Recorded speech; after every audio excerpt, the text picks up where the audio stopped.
More than 2,000 children remain separated from their families at the U.S.-Mexico border, and it costs about $700 a day to care for each child at a so-called tent city in Tornillo, Texas, and hundreds more are scattered around the country. So I want to bring in now Luis Mancheno. He is an immigration attorney at the Bronx Defenders.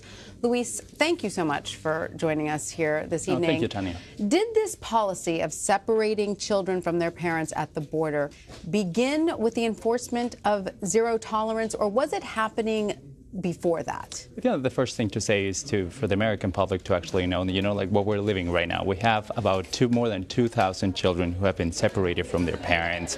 And not only that, we have mothers and fathers who have been separated from their children. Can you imagine the desperation that these mothers and these fathers have to feel when they are no longer with their kids? And yes, it absolutely it started with the zero tolerance policy that this administration has put forward. And so now we have at least 2,000 or over 2,300 children who still have not been reunited with their families. Do we know what system has been put in place to bring these families back together? This is one of the worst things that is happening right now, which is that the government, when they were separating these parents from their children, they never took a minute or 2 minutes to actually create a system that would be able to connect them later. So right now we have the government, I don't know, the executive order that President Trump passed said nothing about reunited parents with children. So you've heard that the government says now about 500 of these children have been reunited. What about the other 2,000? Well, the 500 that the government mentioned are children who were never outside of the custody of the Border Patrol agency. The 2,000 that remain outside of it are people or children who were under the custody of the Office of Refugee Resettlement. And these children, of course, it's going to be much harder to reunite them because they have them shipped all the way to New York or Seattle or Los Angeles, while their parents remain all over the United States scattered as well. Right, sure. There are hundreds reportedly right here in New York City, as you said. All right, so tell us about what is happening right now at the border with immigrant families, undocumented immigrant families who come to the border and are detained. What is happening to them right now? So there are two things. What is happening right now is that the immigrant families that are coming through and that are requesting asylum, and that's important, I think, for everybody to understand. The people who are coming through our borders right now are people who fear for their lives, and they're trying to find safety in our country. Right. These are not people that are just coming to have a better life here in the U.S., but they're coming all the way from Central America and all the way from Mexico and all the way from all parts of the world because they want to find a better safety and safety for their families. What would you say to some critics who are now saying, well, now everybody knows to come to the border and say, I'm seeking asylum, and that's just swamping the system? Well, there are two things. First, not everybody wants to come to the U.S., and I think that that's something that people need really to understand. And the majority of the people, and the government knows this, and I think the same critics also know as well, the majority of people who are coming here right now are people who are seeking asylum, seeking protection, because they have faced horrible forms of violence or war or different forms of horrific things back home. So when we're talking about the southern border, we're talking about migrants who are coming mostly from Central America right now. So President Trump is now talking about, denying due process and saying, let's just send them back. Now, would that be more humane than taking them in and detaining the families and the children separately? There are all of these reports of the choices that the United States, and this is a question that all of us as Americans have to ask ourselves, which is like, what are we doing with the people who need the most right now?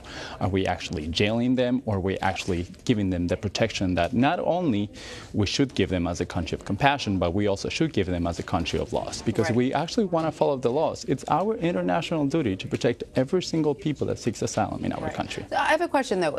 Since a lot of these immigrants are coming from Central America fleeing violence, do they not want to settle in Mexico then? Is it not calmer for them in Mexico?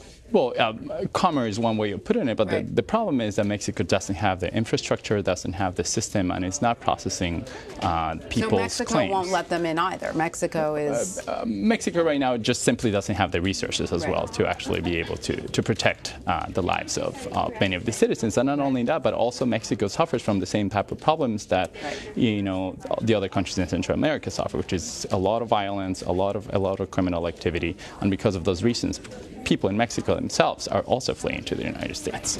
Now, it's interesting that you bring up the violence, the criminal activity. These are all things that President Trump points to as saying the immigrants are bringing these things into our country. They're bringing the violence, they're bringing the drugs. Do statistics back this up, first of all? And second of all, does that characterization, is that leading to a hardening of Americans' hearts towards immigrants? I think there are two things to mention. The first part is that, in fact, all of these people who are coming to the U.S. right now are people who are fleeing from that violence, fleeing from that criminal activity. So at the end, they are the victims of crime, in fact. And the other thing is that there are statistics of the Cato Institute, which is a pretty conservative think tank, made this study that found that Native American born, like people who were born in the U.S., were more likely actually to commit crimes than the people who are coming here as immigrants. And you just have to think about that for a second. And like people who are coming here to find a better future in this country, they want the best for themselves. They want to behave well. They want to work hard. And not only that, study after study shows that immigrants bring so much economic prosperity to the towns where they are arriving. They are more likely than Americans to actually open a business, and in general have been able to feed our economy and like put it in the place where it is right now. So, Luis, what would you propose? What would be the most humane way of handling waves of immigrants, those who are seeking asylum and maybe those who just would like to come for a better life? How can we make it a more humane system at the border? There are two things. First, it's not that we're seeing an unprecedented crisis. That's just simply not correct. The numbers that we're seeing right now are the same numbers that we were seeing last year, and very similar to the numbers that we were seeing last year, and very similar to the numbers that we were seeing in 2012 and 2011. So it's not that we have hundreds and hundreds of people coming. But the truth is that for the people who are actually trying to find safety, they have a motivation to actually finish their cases and to actually go to immigration court and show up for all of their immigration proceedings. So one thing that people need to know is that immigration detention, jails, caging children and parents is not a solution, and it's not going to prevent people from coming.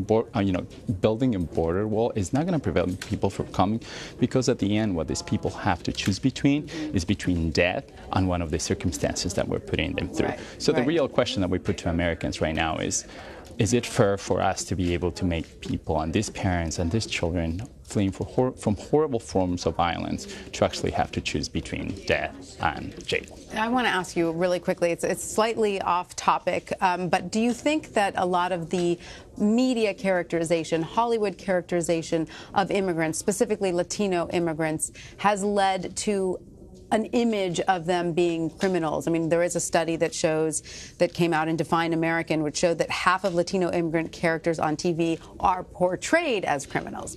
So do you think that that has a lasting effect? I think absolutely. I mean, like what the public is seeing right now is that, like people who look like me are actually committing crimes to be portrayed as people committing crimes. But as you can see me today, and as you can see many Latinos and many immigrants out there are people who are lawyers and doctors and who are contributing immensely to our economy and to our society. We have a Pulitzer Prize winner who is an undocumented immigrant. So we really have, and I think that like part of the job that the media has to do is to actually highlight those stories, and the American people really need to search for those stories as well, of people who have contributed and continue to contribute immensely to the fabric of our country. Luis Mancheno of Bronx Defenders, thank you so much for coming to see us today.